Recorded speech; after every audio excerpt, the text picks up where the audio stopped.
all women are different, but they are all women, this video is androcentric from a men's point of view and is presented as opinion, commentary, and debate. Expressing opinions is not violence. These are ideas to challenge, question, and argue in public, because classical liberalism relies on the First Amendment for its dialectic. If you are a feminist, then consider this. If patriarchy truly existed as claimed, feminism could not. And if all men are trash and women are equal to men, then what are we to conclude? Women will die for their children, men will die for their wives and children, and God chose to die for all mankind. Authority rolls up with responsibility. If this framing of facts offends you, click off to a cute cat video. Proceeding further will expose you to gamma bias and criticism directed at ideas, claims, institutions, not at any individual's virtue or dignity. Our method follows the 7 liberal arts, the trivium, grammar, logic, rhetoric, and the quadrivium, arithmetic, geometry, music, and astronomy, and the transcendentals, the good, true, and beautiful. If this framework is not for you, feel free to exit now. It's no disgrace. Women are wonderful. God bless America. Men are great. Feminismus Delendis 8. The Stoic Path, How Men Can Lead with Rationality and Strength, written by Conrad Riker. Available now, links in description. The Stoic Path, a field guide for men who still notice reality. The binary hammer and the parasite's mirror. Smashing the solipsistic delusion of the left with natural law, dismantling the economics of female entitlement, and reclaiming the logos with a calloused hand. You have been seduced by a philosophy of decay, a Gnostic revolt against the very fabric of existence that seeks to replace the solid bedrock of natural law with the shifting sands of social constructionism. You look at the modern world, at the wreckage of the family, the deafening screams of the entitled, the institutionalized theft of male labor, and you feel a primal revulsion. That revulsion is the remnant of the logos within you, screaming against the violation of the transcendentals. We are told that biology is a spectrum and that sex is a mere assignment, yet a simple syllogism destroys this sophistry. Mammalian reproduction requires the binary fusion of distinct gametes. Humans are mammals. Therefore, human existence is fundamentally binary.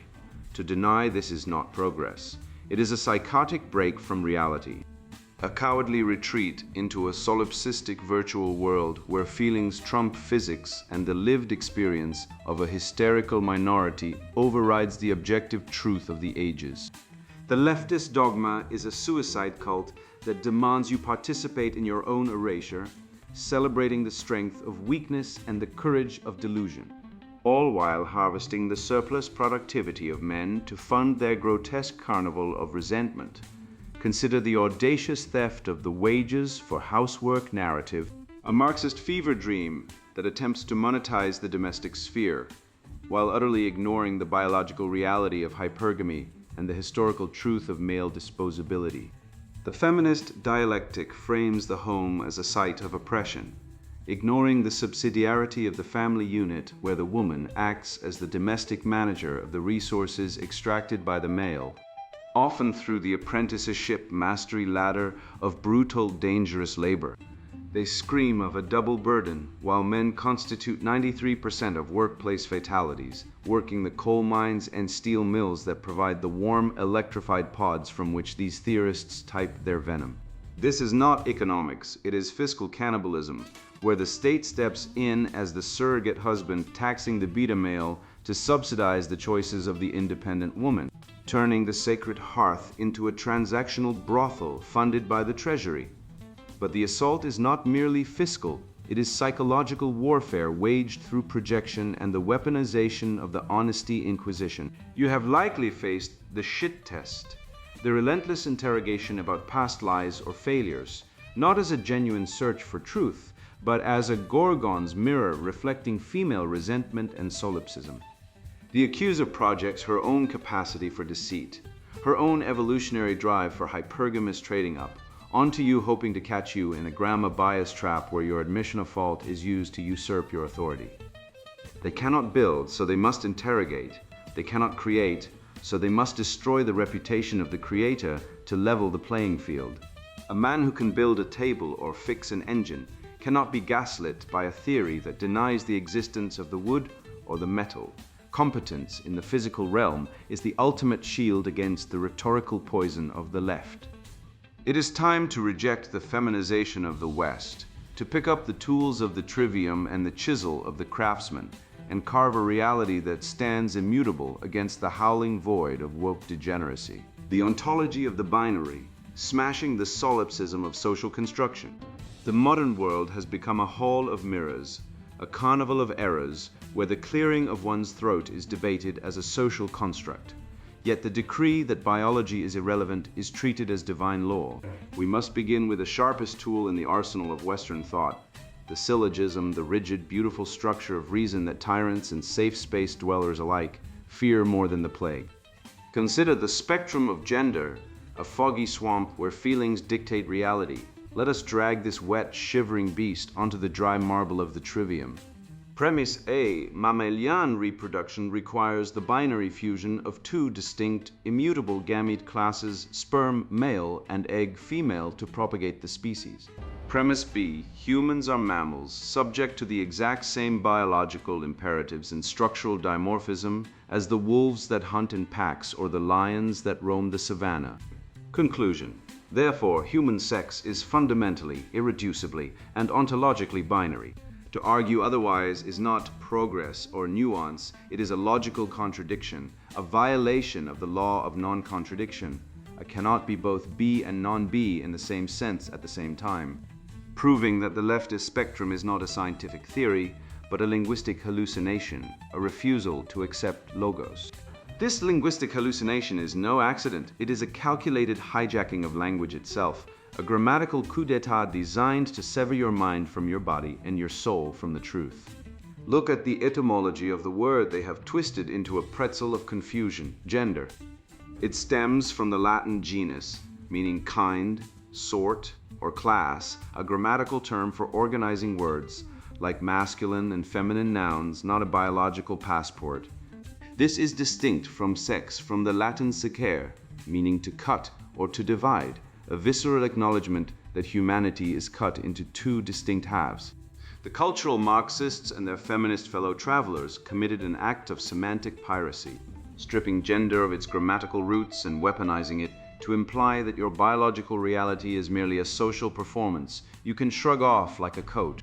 By confusing the signifier, the word, with the signified, the reality, they have trapped millions in a Gnostic nightmare, believing they can edit their DNA with enough pronouns and hormone blockers, a direct revolt against natural law that ends not in liberation, but in the sterilization of the self. But let us turn the artillery of logic onto the most treasured shibboleth of the gynocentric order, the wage gap, that whining specter of female victimhood used to extract resources from the productive class.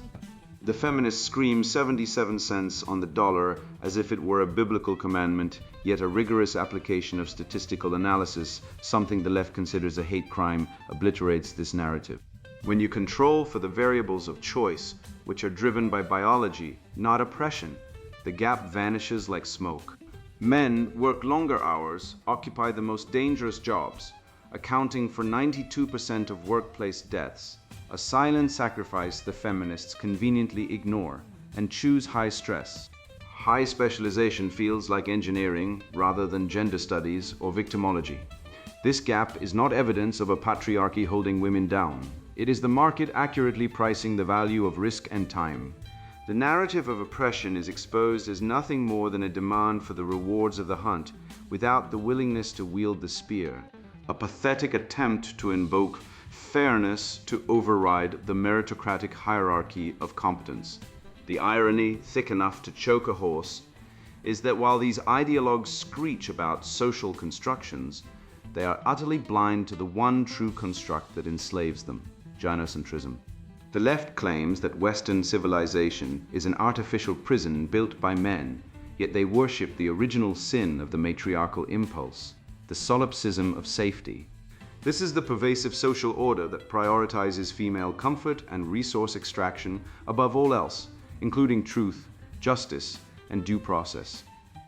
Look at the family courts, where the tender years doctrine has evolved into a systemic mechanism for transferring wealth from fathers to mothers, often severing children from their paternal lineage based on little more than a woman's accusation. This is the original construct, the maternal-centric state that treats men as disposable utility units. The Marxist dialectic denies biology specifically to destabilize the mixed constitution of the family, replacing the husband as provider and protector with the state itself. If biology is a construct, then the father is no longer a necessary pillar of the home, but an interchangeable cog to be removed and replaced by a government check. Ultimately, we must diagnose this fever dream of fluidity and constructionism for what it is, a psychological projection of profound weakness. The leftist obsession with dissolving boundaries between male and female, truth and lie, order and chaos, is the flailing of a mind that cannot master itself. They look at the rigorous hierarchical ladder of apprenticeship to mastery, the path of the Stoic man, and tremble at the height.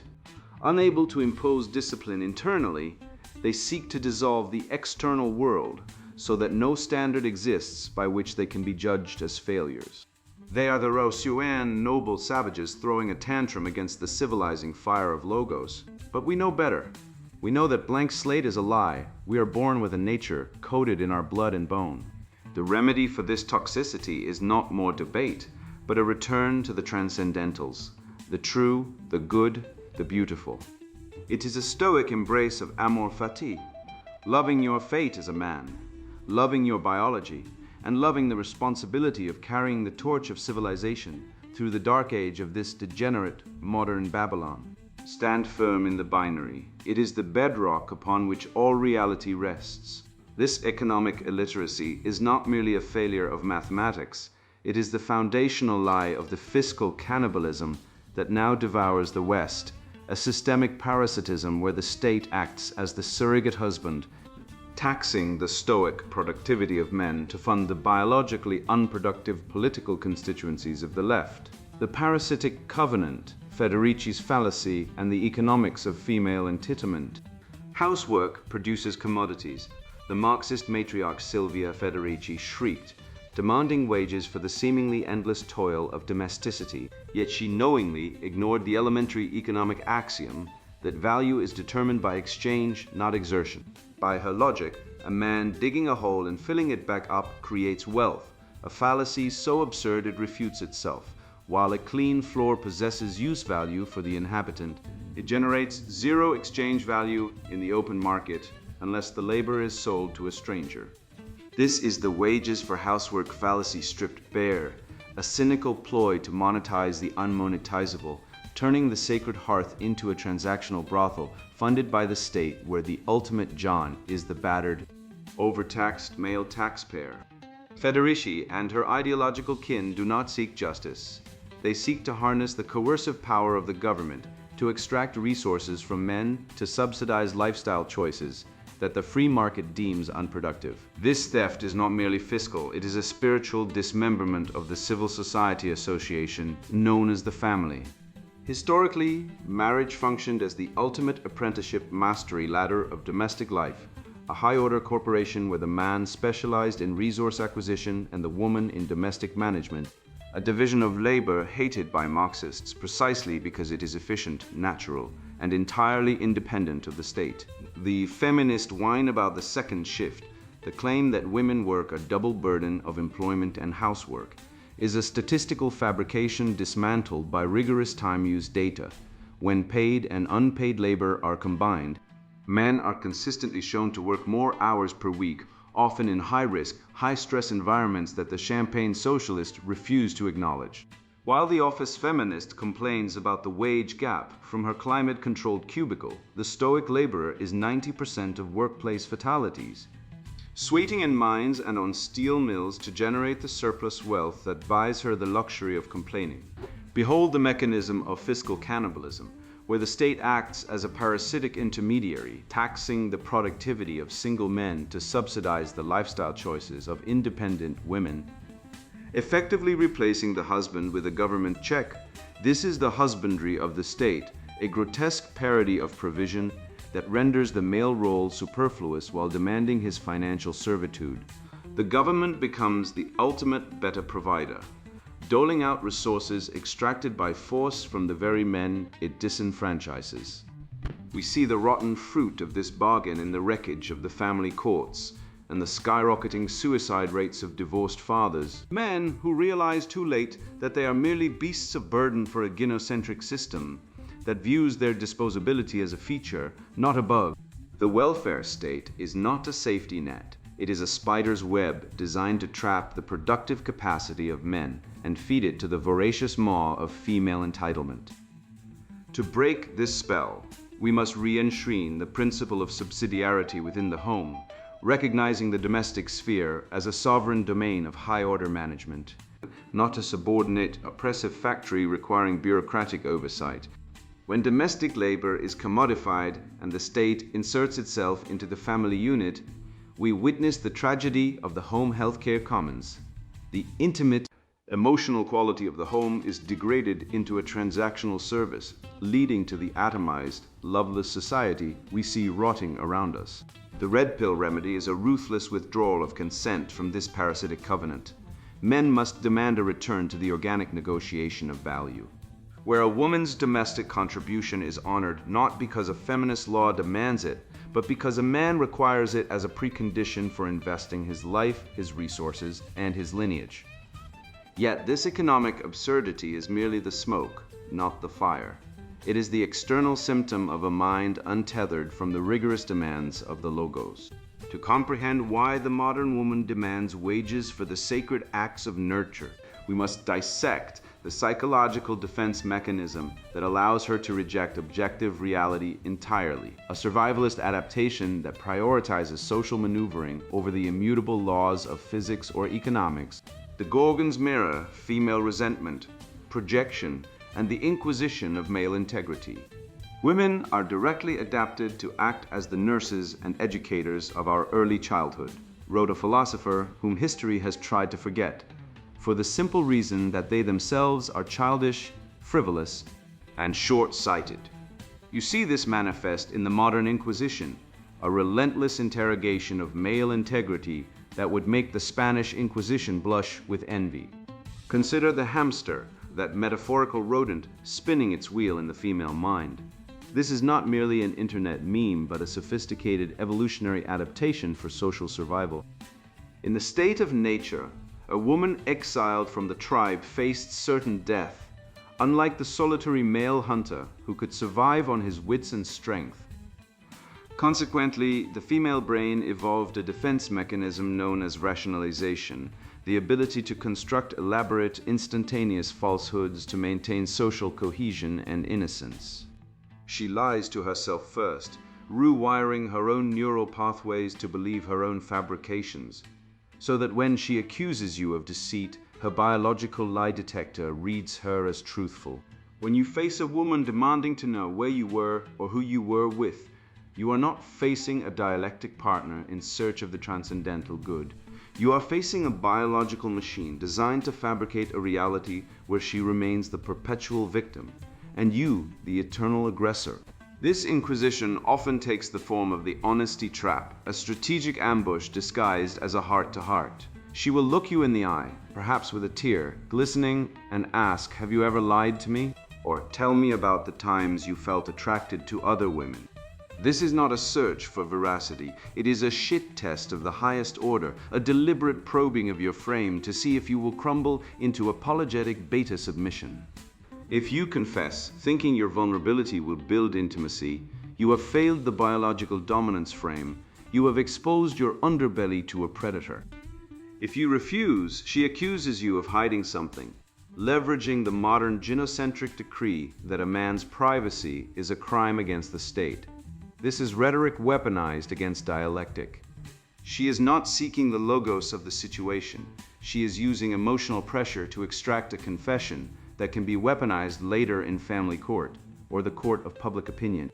The correct Stoic response is not a defense, but a refusal to play the game, a silent, immovable wall of rationality that rejects the premise of her guilt-inducing interrogation entirely.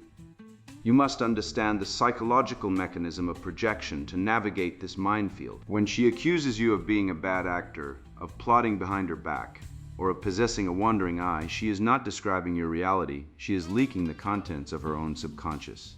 Hypergamy, the biological imperative to trade up to a higher status male, requires a fluid relationship with the truth.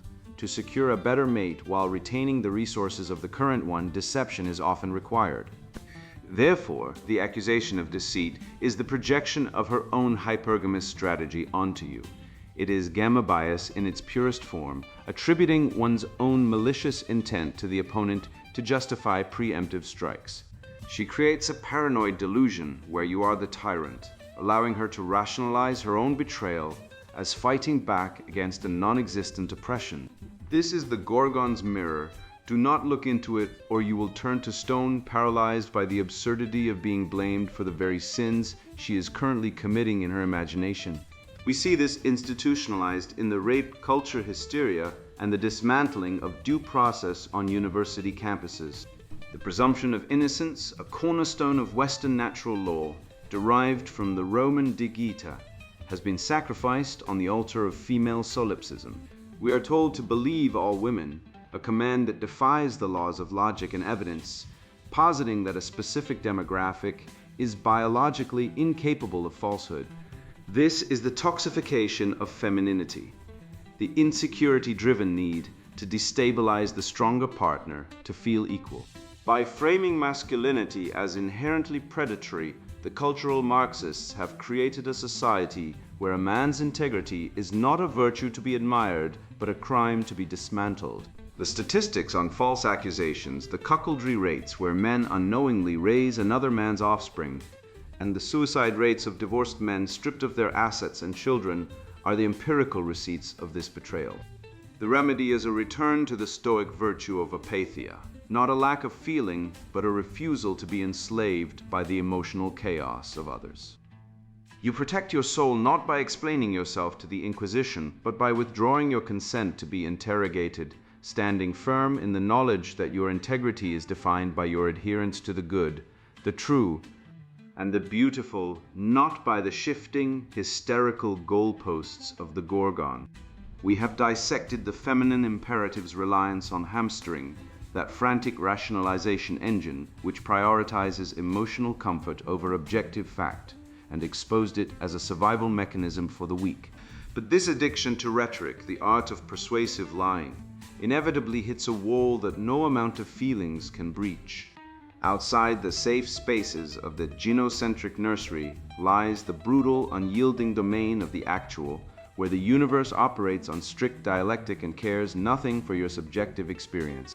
The tragic comedy of the modern era begins when the leftist attempts to export his word magic into the physical realm, only to discover that nature is a stern patriarch who refuses to negotiate.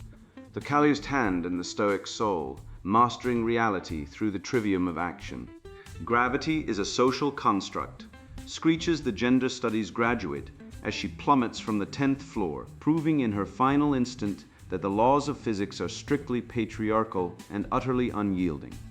This is the terminal stupidity of the modern left, the belief that rhetoric, the art of persuasion, of pretty lies and emotional manipulation, can override dialectic in the physical realm. You cannot talk a broken axle into turning. You cannot negotiate with a load-bearing wall. You cannot identify as a master craftsman when your hands are soft as a baby's breath. The material world operates on a dialectic of iron and fire, where truth is not a subjective feeling, but an objective state of affairs that will crush you if you ignore it.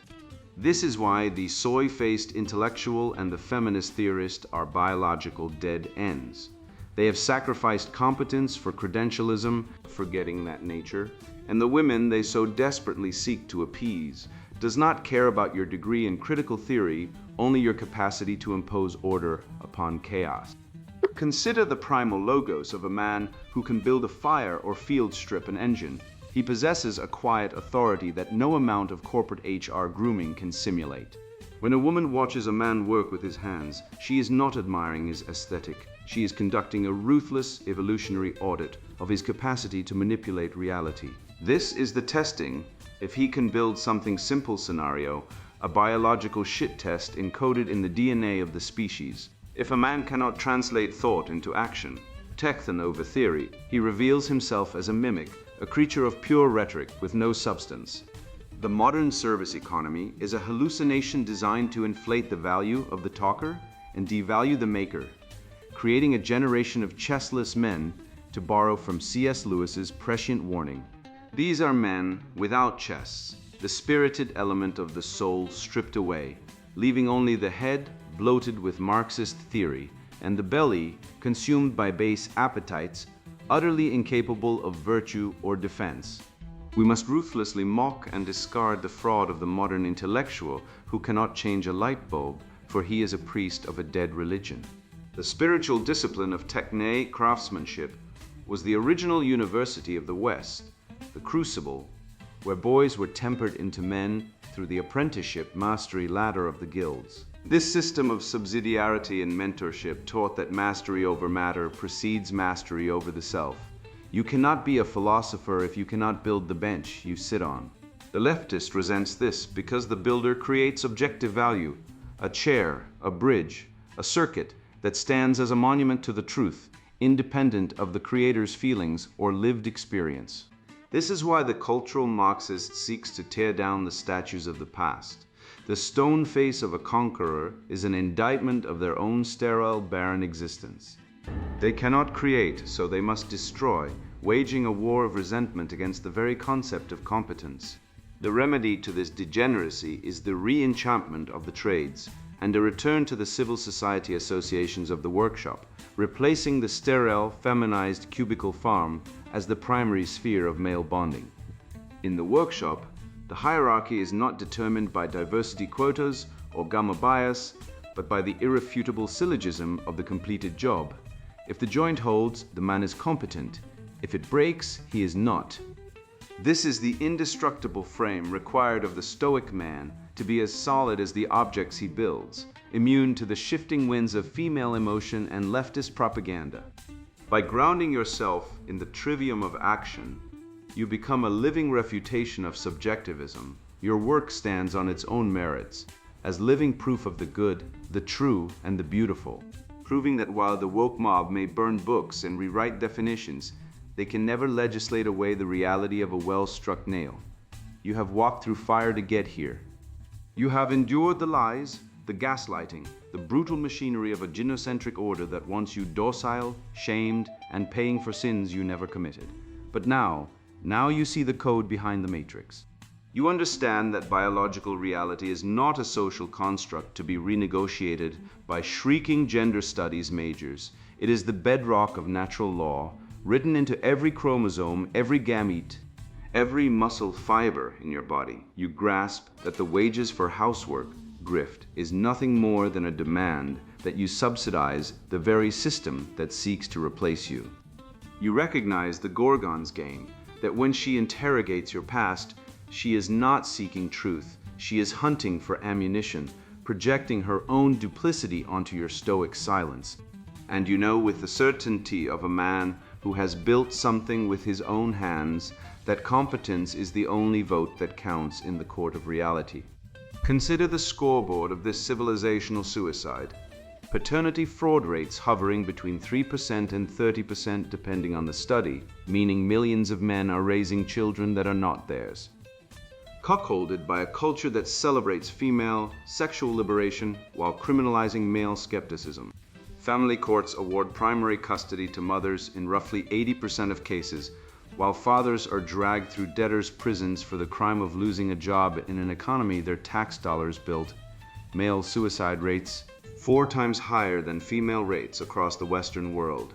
A silent holocaust of despair that feminists dismiss with a shrug and a hashtag. These are not isolated incidents. These are the wages of gynocentrism, the receipts of a 50-year experiment in dismantling the patriarchy that built every hospital bridge and legal code you take for granted. The leftist ideologue will call these facts hate speech because he cannot call them false. Here is the positive reality. You possess immunity. You swallow the red pill and there is no regurgitating it. You realize that a woman's accusations often function as confessions and her tests serve as calls for strength. not apologies for frailty. You grasp that constructing a shelf, repairing an engine, or laying a brick represents more than menial labor. These are sacraments of the logos, demonstrating your power to force will onto a cosmos indifferent to your emotions. You have retaken the trivium, grammar to define terms, logic to butcher fallacies, and rhetoric to establish truth amidst the wreckage of their narrative. You are no longer a victim, a simp, or a useful cog for the matriarchy. You stand as a sovereign agent of Western civilization, its ultimate hope and greatest expression. So go forth, build, speak the truth without apology. When they call you a bigot, laugh in their faces, because you know that bigot is just Marxist shorthand for man who refuses to lie. When they demand you apologize, stand taller, because an apology to a leftist is a blood offering to a shark. Find other men, forge bonds in the fires of shared purpose. Rebuild the guilds, the associations, the brotherhoods that the welfare state destroyed. And when the scales fall from the eyes of your sons, your brothers, your friends, tell them what you learned here. Hand them this book like a loaded weapon.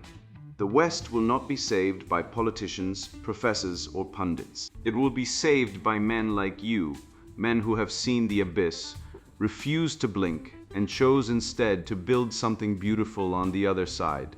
And now the sponsored book, Introduction to the Stoic Path, how men can lead with rationality and strength. Men are under attack, not in the physical sense, though the two is increasingly a risk in our fractured world.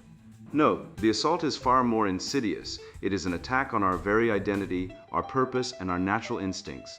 Everywhere you turn, men are being told to apologize for their masculinity, to suppress their strengths, and to conform to a society that no longer values what we bring to the table. The result? A generation of men adrift, unsure of their place in the world, and increasingly disconnected from their true nature. I know this because I've lived it. I've felt the weight of societal expectations pressing down, the confusion of being told to be strong but not too strong, assertive but not aggressive, confident but not arrogant. It's a double bind, a trap designed to keep men off balance and unsure of themselves, and it's working. But it doesn't have to be this way. There is a path forward, a way to reclaim your masculinity, your purpose, and your power. That path is Stoicism, an ancient philosophy that has guided men through the ages, from the battlefields of Rome to the boardrooms of modern corporations. Stoicism isn't about suppressing your emotions or denying your instincts. It's about mastering them, channeling them into something greater. It's about leading with rationality, strength, and clarity, even in the face of adversity. This book is your guide to that path. If you're a man who feels lost, who feels the weight of societal expectations crushing down on you, who longs to lead with purpose and confidence, then this book is for you. It's for the man who wants to build discipline, master conflict, and find his mission in life. It's for the man who understands that traditional masculine virtues like assertiveness, leadership, and resilience are not just important, they're essential. It's for the man who refuses to apologize for who he is and what he brings to the table. But let me be clear, this book is not for everyone. If you're someone who believes that gender roles are outdated, that men and women are interchangeable, or that masculinity is inherently toxic, then this book is not for you. Put it down. Walk away. Go find something else to do with your time. This book is for men who are ready to embrace their natural strengths, who are willing to face the challenges of leadership, and who are committed to building a life of purpose and fulfillment. The insights in this book are not theoretical. They are practical, actionable, and grounded in real-world experience. I've spent years studying Stoicism, applying its principles to my own life, and helping other men do the same. The results have been transformative. Men who once felt lost and adrift have found their purpose.